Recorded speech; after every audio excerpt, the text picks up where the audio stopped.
오늘은 예수님이 이 땅에 오신 목적에 대해 예수님의 이름 임마누엘을 통해 하나님의 말씀을 듣고자 합니다. 마태복음 1장 21, 23절을 보시면 예수님의 두 가지 이름이 나옵니다. 어떤 이름인지 유념해서 오늘 본문을 다시 읽어보도록 하겠습니다. 아들을 낳으리니 이름을 예수라 하라. 이는 그가 자기 백성을 그들의 죄에서 구원할 자이심이라 하니라. 이 모든 일이 된 것은 주께서 선지자로 하신 말씀을 이루려 하심이니 이르시되 보라 처녀가 잉태하여 아들을 낳을 것이요 그의 이름은 임마누엘이라 하리라 하셨으니 이를 번역한즉 하나님이 우리와 함께 계시다 함이라. 예수님의 첫 번째 이름은 예수입니다. 뜻은 자기 백성을 그들의 죄에서 구원할 자입니다. 예수님의 두 번째 이름은 임마누엘입니다. 뜻은 하나님이 우리와 함께 계시다입니다. 두 번째 이름 임마누엘은 이사야 선지자로 하신 말씀을 이루기 위한 이름입니다. 그러므로 여러분, 임마누엘의 이름을 더 정확하게 알기 위해서는 이사야 선지자가 어떤 배경과 어떤 목적으로 임마누엘을 말씀하셨는지를 이사야 말씀을 통해 살펴보아야 합니다. 특별히 이사야 7장을 보면 알 수 있습니다. 이사야 7장의 배경은 이렇습니다.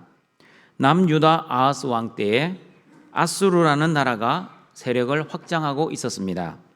아수르의 세력을 두려워한 아람 왕 르신과 북이스라엘 왕 베가가 아수르의 세력을 견제하고자 서로 동맹을 맺습니다. 그런데 남유다 아하스 왕은 아람과 북이스라엘 편을 들지 않고 친아수르 정책을 펴게 됩니다. 그러므로 아람 왕 르신과 북이스라엘 왕 베가가 연합하여 남유다를 먼저 침공하게 됩니다. 그러자 하나님께서는 이사야 선지자를 남유다 아하스 왕에게 보내어 이사야 7장 3절 4절에서 이렇게 말씀하셨습니다. 같이 읽어봅니다. 그때 여호와께서 이사야에게 이르시되 너와 내 아들 수알야숲은 윗못 수도 끝 세탁자의 밭 큰 길에 나가서 아하스를 만나 그에게 이르기를 너는 상가며 조용하라. 르신과 아람과 르말리아의 아들이 심히 노할지라도 이들은 연기나는 두 부직갱이 그루터기에 불과하니 두려워하지 말며 낙심하지 말라. 이사야 선지자는 아하스 왕에게 아람과 북이스라엘이 동맹한다 할지라도 하나님 보시기에 아람과 북이스라엘은 연기나는 두 부직갱이에 불과합니다. 그러므로 그들을 두려워하지 마시고 너무 낙심하지 마십시오. 하나님께서 그들을 막아주실 것입니다 라고 말씀합니다. 계속해서 이사야 선지자는 이사야 7장 8절과 9절에서 하나님의 말씀을 이렇게 전합니다. 같이 읽어봅니다. 대저 아람의 머리는 다메섹이요 다메섹의 머리는 르신이며 65년 내에 에브라임이 패방하여 다시는 나라를 이루지 못할 것이며 에브라임의 머리는 사마리아요 사마리아의 머리는 르말리아의 아들이니라. 만일 너희가 굳게 믿지 아니하면 너희는 굳게 서지 못하리라 하시니라. 사람이 다스리는 아람과 북이스라엘 그리고 하나님이 다스리는 남유다를 대비시키면서 사람이 다스리는 북이스라엘, 오늘 말씀에는 에브라임이라고 나와 있습니다. 북이스라엘은 65년 내에 나라가 멸망할 것이라고 말씀합니다. 그러시면서 만일 너희가 굳게 믿지 아니하면, 다시 말하면 하나님의 심판을 믿지 아니하면 너희는 굳게 서지 못할 것이라고, 다시 말하면 하나님의 백성이 되지 못하고 구원받지 못하게 될 것이라고 말씀하셨습니다. 그리고 하나님께서는 아하스에게 하나님께 징조를 구하라고 말씀하셨지만 아하스는 하나님께 징조를 구하는 것을 거부합니다. 이사야 7장 10절과 12절 말씀입니다. 같이 읽어봅니다. 여호와께서 또 아하스에게 말씀하여 이르시되 너는 내 하나님 여호와께 한 징조를 구하되 깊은 데에 서든지 높은 데에 서든지 구하라 하시니 아하스가 이르되 나는 구하지 아니하겠나이다. 나는 여호와를 시험하지 아니하겠나이다 한지라. 하나님께 징조를 구하라는 하나님의 말씀을 아하스는 단칼에 거절합니다. 나는 하나님께 징조를 구하지 않겠습니다. 하나님을 시험하지도 아니하겠습니다. 라고 말을 합니다. 등촌가족 여러분, 아하스 왕이 왜 하나님께 징조를 구하지 않고 하나님을 시험하지 않겠다고 말을 하고 있습니까? 아하스가 하나님을 전적으로 믿고 신뢰했기 때문에 징조를 구하지 않고 하나님을 시험하지 않았습니까? 하나님을 시험하지 않겠다고 하니 마치 아하스 왕이 매우 경건하고 매우 믿음이 큰 사람처럼 보여집니다. 그러나 여러분, 아하스 왕이 하나님을 시험하지 않겠다는 말은 하나님의 말씀을 듣지 않으려는 핑계에 불과합니다. 아하스는 눈에 보이지 않는 하나님보다 눈에 보이는 세상 권력과 힘을 가진 아수르를 의지하고자 하였습니다. 그러니 눈에 보이지 않는 하나님의 도움은 필요가 없었습니다. 그러므로 하나님께 징조를 구하지도 않고 하나님을 시험하지도 않겠다고 말을 하고 있습니다. 열왕기하 16장 5절과 9절 말씀을 보시면 아하스가 하나님을 의지하지 않고 아수르를 의지하고 믿었다는 것을 정확하게 알 수 있습니다. 같이 읽어봅니다. 이때 아람의 왕 르신과 이스라엘의 왕 르말리아의 아들 베가가 예루살렘에 올라와서 싸우려 하여 아하스를 에워쌌으나 능히 이기지 못하니라. 아하스가 아수르 왕 디글랄 빌레셀에게 사자를 보내 이르되 나는 왕의 신복이요 왕의 아들이라. 이제 아람 왕과 이스라엘 왕이 나를 치니 청하건대 올라와 그 손에서 나를 구원하소서 하고 아하스가 여호와의 성전과 왕궁 곳간에 있는 은금을 내어다가 아수르 왕에게 예물로 보냈더니 아수르 왕이 그 청을 듣고 곧 올라와서 다메섹을 쳐서 점령하여 그 백성을 사로잡아 기르로 옮기고 또 르신을 죽였더라.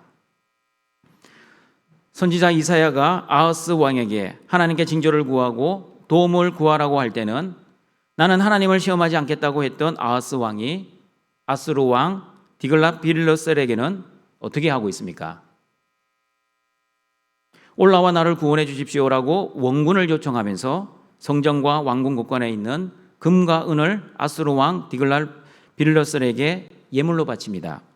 그리고 아하스 왕의 청을 들은 아수르 왕 디글랏 빌레셀은 아람을 침공하여 아람 왕 르신을 죽였다고 성경은 말씀합니다. 이렇게 나라가 처한 전쟁의 위기 앞에서 하나님께 도움을 구하라는 이사야 선지자의 말, 아니 하나님의 말씀을 거부하고 눈에 보이는 세상의 힘과 군사력과 능력을 의지한 아하스 왕에게 이사야 선지자는, 아니 하나님께서는 이사야 7장 14절에서 이렇게 말씀하셨습니다. 같이 읽어봅니다. 그러므로 주께서 친히 징조를 너희에게 주실 것이라.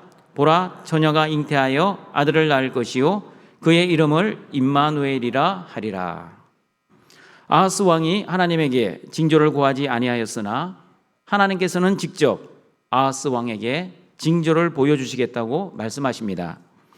그리고 그 징조가 바로 보라, 처녀가 잉태하여 아들을 낳을 것인데 그의 이름을 임마누엘이라고 하라고 하셨습니다. 여러분, 아들의 이름 임마누엘, 아무런 뜻이 없이 그냥 주어진 이름이 아닙니다. 하나님의 징조를 가진 이름이었습니다.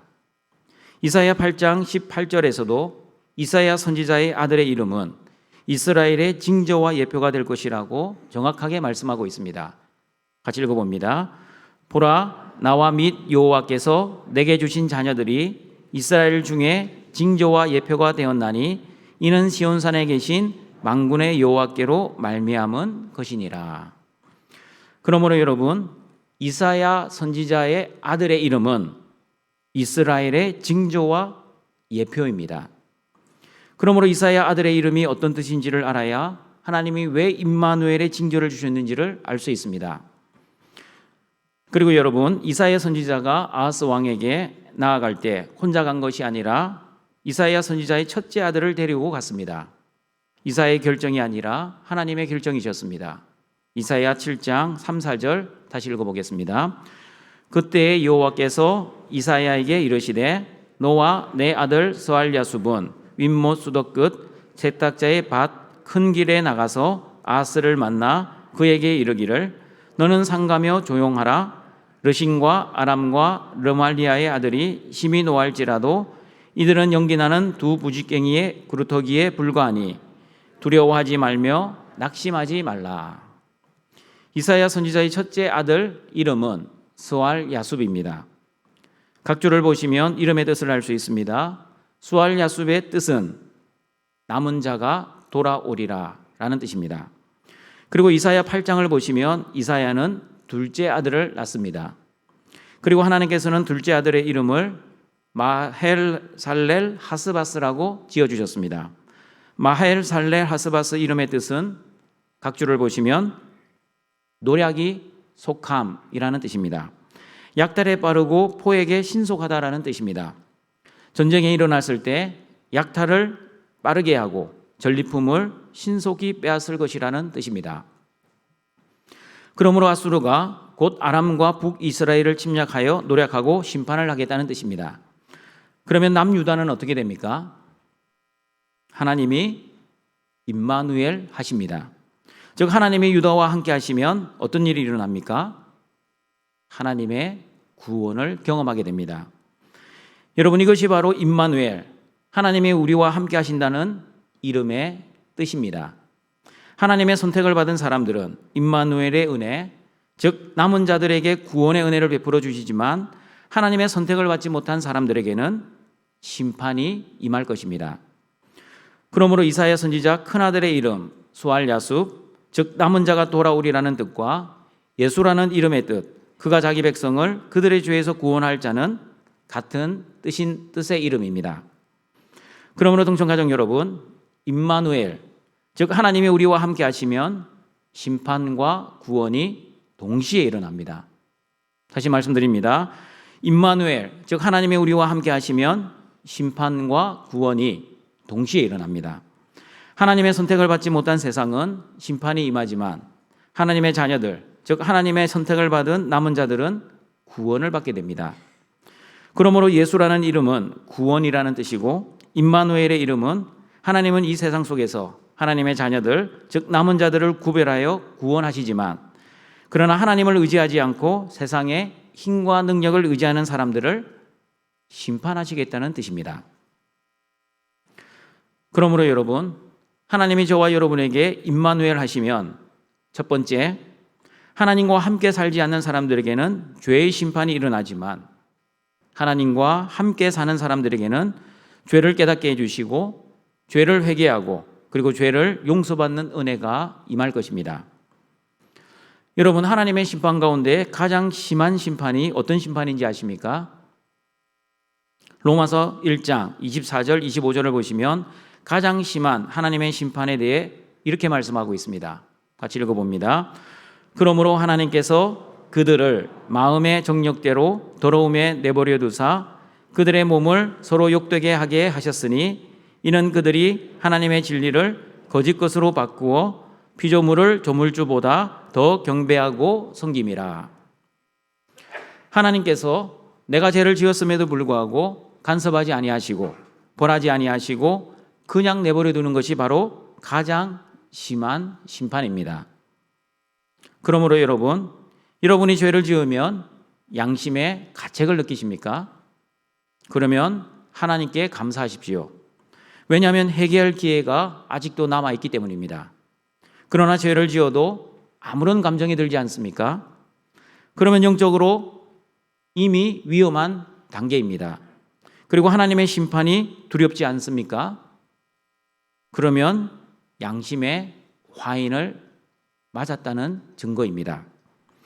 양심의 화인을 맞으면 죄를 지어도 죄를 죄로 여기지 않게 됩니다. 오히려 죄를 즐기고 죄를 탐닉하게 될 것입니다. 왜냐하면 여러분, 죄에는 세력이 있고 죄에는 권능이 있습니다.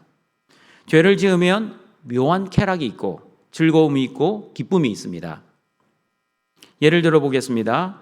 어린 시절 한 아이를 여러 명이서 놀리고 때리고 일명 왕따를 시키면 왕따를 시키는 아이들의 얼굴에는 너무나 즐겁고 기쁜 얼굴로 환하게 웃으며 한 아이를 왕따를 시킵니다. 어른들도 마찬가지입니다. 도박을 하면 도박이 주는 쾌락이 있고 즐거움이 있습니다. 그 묘한 쾌락 때문에 중독이 되고 중독이 되면 도박에서 빠져나오기 너무나 힘이 드는 것을 보게 됩니다. 여러분, 모든 중독이 마찬가지입니다. 알코올 중독, 핸드폰 중독, 게임 중독, 마약 중독. 왜 중독자들이 중독에서 빠져나오지 못합니까? 술을 마시면 속에서 복통이 나거나, 핸드폰을 하면 손가락에 쥐가 나거나, 또한 게임을 하려고 하면 눈이 빠질 정도로 아프면 중독이 되지 않습니다. 그러나 현실은 그렇지 않습니다. 자기의 의지로서 이겨내지 못하는 묘한 쾌락과 즐거움이 있기 때문에 중독자들이 중독을 쉽게 극복하지 못하는 것입니다. 그러나 하나님의 자녀들은 어떻습니까? 성령님이 내주한 하나님의 자녀들은 일명 하나님의 CCTV를 가진 사람들입니다. 내가 무슨 생각을 하든, 무슨 말을 하든, 또는 무슨 행동을 하든 하나님이 다 보고 계시고 우리와 늘 함께 하시는 임마누엘의 믿음이 있습니다. 그러므로 하나님이 다 보고 계시고 다 알고 계시고 내 마음의 생각까지 감찰하시는 그 하나님을 알기 때문에 하나님의 자녀들은 내 마음대로 생각을 하지 않습니다. 그리고 내가 하고 싶은 말도 때로는 다 하지 않습니다. 그리고 내가 하고 싶은 행동도 절제합니다. 왜냐하면 예수님을 내 안에 모시고 사는 임마누엘의 하나님의 자녀들은 예수님의 마음과 예수님의 말과 예수님의 행동을 하기 때문입니다. 그리고 임마누엘의 은혜를 가진 사람들은 영적으로 민감하게 살아갑니다. 조그마한 죄를 지어도 하나님 앞에서 아파하고 후회하고 그리고 회개를 합니다. 그리고 죄를 짓지 않으려고 무던히 노력을 합니다. 심지어는 죄와 철저히 피 흘리기까지 싸웁니다. 왜냐하면 하나님의 은혜로 구원받은 하나님의 자녀들은 하나님의 마음을 아프게 해드리지 않으려고 노력하고 기도하기 때문입니다. 로마서 6장 12절 15절에서 임마누엘의 은혜로 살아가는 사람들을 이렇게 말씀하고 있습니다. 같이 읽어보겠습니다. 그러므로 너희는 죄가 너희 죽을 몸을 지배하지 못하게 하여 몸의 사욕에 순종하지 말고 또한 너희 지체를 불의의 무기로 죄에게 내주지 말고 오직 너희 자신을 죽은 자 가운데서 다시 살아난 자 같이 하나님께 드리며 너희 지체를 의의 무기로 하나님께 드리라. 죄가 너희를 주장하지 못하리니 이는 너희가 법 아래에 있지 아니하고 은혜 아래에 있음이라. 그런즉 어찌하리요? 우리가 법 아래에 있지 아니하고 은혜 아래에 있으니 죄를 지으리요? 그럴 수 없느니라. 저와 여러분의 지체를 불의의 무기가 아니라 의의 무기로 하나님께 드려야 합니다. 어떻게 의의 무기로 드릴 수 있습니까? 죄가 저와 여러분의 몸에서 주장을 못하게 해야 합니다. 어떻게 해야 죄가 우리의 몸에서 주장을 못하게 됩니까? 법 아래에 살지 않고 은혜 아래에 살면 됩니다. 무슨 말입니까? 하나님의 임마누엘의 은혜 안에 살면 절대 죄를 지을 수 없습니다. 내 안에 예수님이 계시고 성령님이 내 안에 계시면, 다시 말하면 하나님의 CCTV가 나의 마음의 생각과 말 그리고 행동 모두를 다 녹화하고 있다는 것을 알면 여러분 어떻게 죄를 짓겠습니까? 죄를 짓는 것이 불가능합니다. 그런데 여러분 현실은 어떠합니까? 구원을 받았음에도 불구하고 여전히 저와 여러분은 죄를 짓고 살고 있습니다. 왜 저와 여러분은 죄를 짓습니까? 죄를 짓는 그 순간 죄가 주는 쾌락의 유혹에 넘어가 예수님과 성령님이 내 안에 있다는 사실을 잊어버리고 하나님의 CCTV와 하나님의 심판을 너무 가볍게 여기기 때문입니다. 그리고 예수님이 베풀어 주신 그 크신 십자가의 은혜를 너무나 쉽게 잊어버리기 때문입니다. 그런즉 어찌하리요? 우리가 법 아래에 있지 아니하고 은혜 아래에 있으니 죄를 지으리요? 그럴 수 없다는 이 하나님의 말씀을 묵상하면 우리와 늘 함께 하시는 임마누엘의 하나님의 은혜로 저와 여러분은 죄를 이기고 승리할 수 있습니다. 나의 능력과 의지 때문이 아니라 하나님의 능력과 하나님의 은혜 때문입니다. 죄성으로 인해 설령 죄를 지었다 할지라도 나의 죄를 깨닫게 하시고 회개하게 하시고 그리고 회개할 때 우리의 모든 죄를 용서해 주시는 예수님의 십자가의 은혜를 바라보며 죄를 이길 수 있습니다. 그러나 바울은 로마서 6장에서 은혜 아래에 있으면 죄를 지을 수 없다고 해놓고 로마서 7장에서는 오라 나는 공고한 사람이라고 탄식을 합니다. 내 속사람은 죄를 안 짓고 싶은데 내 지체 속에 있는 또 다른 육신의 죄의 법이 나를 사로잡아 여전히 죄를 짓게 한다고 탄식하고 있습니다. 그러나 하나님께서 로마서 8장 1절과 2절에서 이렇게 말씀하십니다. 같이 읽어봅니다. 그러므로 이제 그리스도 예수 안에 있는 자에게는 결코 정죄함이 없나니 이는 그리스도 예수 안에 있는 생명의 성령의 법이 죄와 사망의 법에서 너를 해방하였습니다. 우리와 세상 끝날까지 함께 하시는 예수님의 생명의 성령의 법이 모든 죄와 사망의 법에서 저와 여러분을 해방시켜 주셨습니다. 믿으십니까? 저와 여러분이 구원받은 것은 저와 여러분의 행위 때문이 아닙니다. 착하게 살아서 구원받은 것도 아니요, 죄를 하나도 안 지었기 때문에 구원받은 것도 아닙니다. 저와 여러분이 구원받은 이유는 전적인 하나님의 은혜입니다. 생명의 성령의 법이 죄와 사망의 법에서 구원해 주신 것입니다. 그러므로 나의 행위를 자랑할 필요도 없고 자랑할 수도 없습니다. 내가 남들보다 죄를 상대적으로 안 지었다고 나의 의를 자랑할 필요도 없습니다. 그리고 내가 남들보다 상대적으로 설령 죄를 많이 지었다 해도 구원의 확신이 흔들릴 필요도 없습니다. 임마누엘의 은혜를 가지고 누리는 사람들은 양심이 깨끗하고 영적으로 민감하기 때문에 죄를 지으면 하나님의 은혜로 죄를 죄로 여기게 됩니다. 그리고 죄를 죄로 여기면 그 죄를 하나님 앞에 가지고 나와 회개하고 사죄의 은혜를 또 누리며 하나님과 늘 동행하며 하나님의 은혜로 죄를 이기며 살아갈 것입니다. 그러므로 동천의 모든 가족들은 여러분 안에 있는 죄를 심판하시는 임마누엘의 하나님의 은혜와 죄를 깨닫게 하시고 죄와 싸우게 하시고 그리고 그 죄를 회개하게 하시고 그 죄를 용서해 주시는 임마누엘의 하나님과 늘 동행하여 죄를 이기고 승리하는 등촌의 가족들이 되시기를 바랍니다. 그리고 하나님이 저와 여러분에게 임마누엘 하시면 두 번째, 하나님과 함께 살지 않는 사람들은 자기가 주인 되어 자기를 긍정하며 살지만 하나님과 함께 사는 사람들은 하나님이 주인 되어 자기를 부인하며 살 것입니다. 마태복음 2장 1절과 3절입니다. 같이 읽어봅니다. 헤롯 왕 때에 예수께서 유대 베들레헴에서 나심에 동방으로부터 박사들이 예루살렘에 이르러 말하되 유대인의 왕으로 나신 이가 어디 계시냐? 우리가 동방에서 그의 별을 보고 그에게 경배하러 왔노라 하니 헤롯 왕과 온 예루살렘이 듣고 소동한지라. 오늘 말씀을 보시면 두 명의 왕이 나옵니다. 한 명은 유대를 실질적으로 다스리고 있는 헤롯 왕입니다. 그리고 동방 박사들이 찾고 있는 유대인의 왕입니다. 여러분, 헤롯의 입장에서 한번 이 말씀을 읽어보십시오. 버젓이 유대인의 왕으로 살고 있는 헤롯에게 어느 날 동방으로부터 박사들이 찾아왔습니다. 그리고 하는 말, 유대인의 왕으로 나신 이가 어디 있습니까? 우리가 동방으로부터 그의 별을 보고 그에게 경배하러 왔습니다. 그 말을 들은 헤롯 왕이 소동하였습니다. 아니, 분노하였습니다. 그 분노로 인해 아무런 죄가 없었던 2살 이하의 유아들이 죽어야만 했습니다. 헤롯 왕의 입장에서는 유대인의 왕은 나인데 어디서 유대인의 왕을 찾고 있느냐고 분노를 표했지만, 그러나 동방 박사들의 입장에서는 헤롯은 유대인의 왕이 아니었습니다. 진짜 유대인의 왕을 찾아온 것이었습니다. 사랑하는 등촌가족 여러분, 여러분의 왕은 누구이십니까? 왕처럼 귀하고 소중한 여러분의 재물입니까?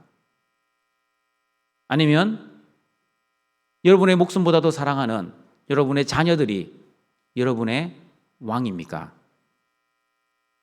아니면 천하보다 귀한 여러분 자신이 여러분의 왕은 아닙니까? 여러분, 죄의 본질이 무엇입니까? 죄의 본질이 무엇인지 창세기 3장 5절을 같이 읽어보겠습니다. 너희가 그것을 먹는 날에는 너희 눈이 밝아져 하나님과 같이 되어 선악을 알 줄 하나님이 아심이니라. 내가 하나님과 같이 되는 것이 죄의 본질입니다. 다시 말하면 하나님과 함께 살지 않는 사람은 내가 내 인생의 주인이 되어 내 마음대로, 내 뜻대로, 그리고 내 영광을 위해 살 것입니다. 아무리 교회 생활 오래 해도 아무 소용없습니다. 그리고 직분을 맡아 30년, 40년 봉사해도 그것도 소용없습니다. 예배도 잘 드리고 기도 생활 잘해도 내가 여전히 주인 되어 살아가면 내가 잘 되기 위해 예배 드리고 그리고 내 소원을 위해서만 기도할 것입니다. 그러므로 동청가족 여러분, 이렇게 나를 위해 나의 뜻과 나의 영광만을 위해 사는 것이 바로 죄된 모습이라는 것을 알아야 합니다. 그것도 가장 질이 나쁜 죄, 하나님을 하나님으로 인정하지 않고 내가 주인 되어 살아가는 것이 하나님 보시기에 가장 심각한 죄라는 것을 인식해야 합니다. 그러나 하나님과 함께 살아가는 임마누엘의 사람은 내가 주인 되지 않고 오직 하나님만을 주인으로 모시고 하나님 영광, 하나님의 거룩, 하나님의 뜻을 위해 살아갈 것입니다. 하나님을 주인으로 모시면 하나님을 이용하지 않고 오직 하나님만을 위해 그리고 하나님만을 섬기며 살아갈 것입니다. 그러므로 여러분, 하나님과 함께 살아가는 임마누엘의 사람, 즉 하나님만을 주인으로 모시고 살아가는 사람은 하나님을 긍정하고 자신을 부인하며 살아갑니다. 자신을 부인하면 나 중심의 삶이 아니라 하나님 중심의 삶을 살아가게 됩니다. 그리고 자신을 부인하면 내 뜻을 내려놓고 하나님 뜻만을 위해 살아갈 것이고 세상의 힘과 능력을 의지하지 않고 오직 하나님만을 의지하며 살아갈 것입니다. 믿음이 없었던 아하스 왕처럼 어리석게 살지 않을 것입니다. 눈에 보이는 세상의 힘과 능력을 의지하지 않고 눈에 보이지 않지만 역사를 움직이시고 그 역사를 주관하시는 하나님만을 믿고 하나님만을 신뢰하며 믿음으로 살 것입니다. 그러므로 동청가족 여러분, 하나님과 늘 함께 하시는 임마누엘의 은혜로 하나님만을 주인으로 모시고 하나님 중심의 삶을 통해 하나님 나라와 하나님 뜻, 하나님 영광을 위해 하나님만을 긍정하시고 그러나 자기를 철저하게 부인하며 살아가시는 등촌의 가족들이 되시기를 바랍니다. 그리고 하나님이 저와 여러분에게 임마누엘 하시면 세 번째, 하나님과 함께 살지 않는 사람들은 예수님 밖에서 열매 없는 삶을 살지만 하나님과 함께 사는 사람들은 예수님 안에서 풍성한 열매를 맺으며 살 것입니다. 요한복음 15장 4절입니다. 같이 읽어보겠습니다. 내 안에 거하라 나도 너희 안에 거하리라. 가지가 포도나무에 붙어 있지 아니하면 스스로 열매를 맺을 수 없음같이 너희도 내 안에 있지 아니하면 그러하리라. 여러분, 부부도 오래 함께 살면 닮아간다고 하지 않습니까? 예수님도 마찬가지입니다. 저와 여러분이 예수님과 함께 오래 살면 예수님을 닮아가는 것이 정상입니다. 그러면 누가 누구를 닮아가야 합니까? 예수님이 우리를 닮습니까? 아니면 우리가 예수님을 닮습니까? 당연히 우리가 예수님을 닮아가야 합니다. 그러므로 예수님 안에 거하면, 다시 말하면 예수님과 늘 동행하면 예수님의 마음을 품고 예수님의 말을 하고 그리고 예수님의 행동을 하게 될 것입니다. 그러나 예수님을 믿은 지 오래되었음에도 불구하고 예수님을 닮아가지 않는다면 틀림없이 문제가 생겼습니다. 어떤 문제입니까? 예수님 안에 있는 복음의 능력이 가짜이거나 아니면 내가 예수님의 복음의 능력을 믿지 않았거나 둘 중 하나일 가능성이 있습니다. 그러므로 예수님 안에 거하면 반드시 열매를 맺게 되어 있습니다. 어떤 열매입니까? 하나님이 기뻐 받으시는 열매, 하나님 영광을 위한 열매입니다. 이 열매를 갈라디아서에서는 성령의 열매라고 합니다. 성령의 열매가 어떤 열매인지 갈라디아서 5장 22, 23절 말씀 같이 읽어보겠습니다. 오직 성령의 열매는 사랑과 희락과 화평과 오래 참음과 자비와 양성과 충성과 온유와 절제니 이 같은 것을 금지할 법이 없느니라. 여러분, 성령의 열매할 때 열매는 복수형이 아니라 단수형입니다. 아주 중요합니다. 무슨 뜻입니까? 성령의 열매는 9가지 열매가 아니라 한 가지 열매라는 뜻입니다. 정확하게 말하면 이렇습니다. 나는 사랑의 열매는 있는데 희락의 열매는 없어. 또는 나는 오래 참음의 열매는 없는데 절제의 열매는 있어. 이런 말들이 성립되지 않는다는 뜻입니다. 성령의 열매는 하나의 열매이기에 9가지 열매가 동시에 그리고 함께 열리는 열매입니다. 그러므로 성령으로 충만하면 그리고 예수님 안에 거하면 이 같은 것을 금지할 법이 없을 것입니다. 분명히 말씀하고 있습니다. 이 같은 법을 금지할 법이 없다라고 분명히 성경은 말씀합니다. 예수님 안에 거하면 성령의 열매를 금지할 법이 없다는 것을 저는 이렇게 말씀드렸습니다. 예수님 안에 거하면 두부지인과 평창관계의 열매가 자동적으로 맺어져야 정상적인 신앙생활입니다. 그러나 예수님을 믿음에도 불구하고 내 삶에 두부지인과 평창관계의 열매를 맺지 못하면 여러분이 예수님을 진정으로 믿고 있는지 아니면 믿고 있는 척하는지 점검해 보시라고 제가 여러 번 말씀드렸습니다. 여러분, 목사님, 현실의 문제는 두려워하지 않습니다. 그러나 여전히 세상의 영광 부럽습니다. 이런 말이 성립되지 않는다는 뜻입니다.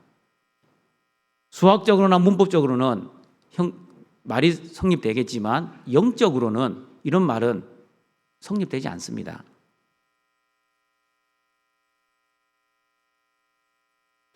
왜냐하면 열매로 나무를 알고 열매를 맺지 아니하는 나무는 심판을 당하기 때문입니다. 마태복음 7장 17절과 20절입니다. 같이 읽어보겠습니다. 이와 같이 좋은 나무마다 아름다운 열매를 맺고 못된 나무가 나쁜 열매를 맺나니 좋은 나무가 나쁜 열매를 맺을 수 없고 못된 나무가 아름다운 열매를 맺을 수 없느니라. 아름다운 열매를 맺지 아니하는 나무마다 찍혀 불에 던져지느니라. 이러므로 그들의 열매로 그들을 알리라. 그러므로 동청가족 여러분, 하나님과 늘 함께 하시어 예수님 안에서 성령의 열매, 두부지인과 평창관계의 열매를 풍성히 맺어 하나님께 영광을 돌리시길 바랍니다. 그러므로 예수님 안에서 현실의 문제를 두려워하지 마십시오. 세상의 영광 부러워하지 마십시오. 신앙생활 지겨워하지 마십시오. 그리고 영적 전투의 삶, 성령님의 도우심으로 힘들어하지 마십시오. 그리고 하나님과 늘 함께하면 하나님이 주시는 평안과 찬양, 그리고 세상에 줄 수 없는 감사와 기쁨으로 이 세상에서도 천국 영생의 삶을 살아갈 수 있습니다. 등촌가족 여러분, 이런 삶이 저와 여러분이 예수님을 믿는 본질적인 이유입니다. 만사 형통하기 위해 예수님을 믿는 것이 아니라 어떠한 환경과 문제 앞에서도 만사 승리할 수 있기 때문에 저와 여러분은 예수님을 믿고 있는 것입니다. 하나님과 함께하는 임마누엘의 은혜로 예수님 안에서 성령의 열매와 두부지인과 평창관계의 열매를 풍성히 맺어 세상 속에서 천국의 삶을 살아가시는 등촌의 가족들이 되시기를 바랍니다. 말씀을 정리하겠습니다. 예수님의 이 땅에 오신 목적은 예수님의 이름 속에 나타나 있습니다. 예수, 그가 백성을 죄에서 구원할 자입니다.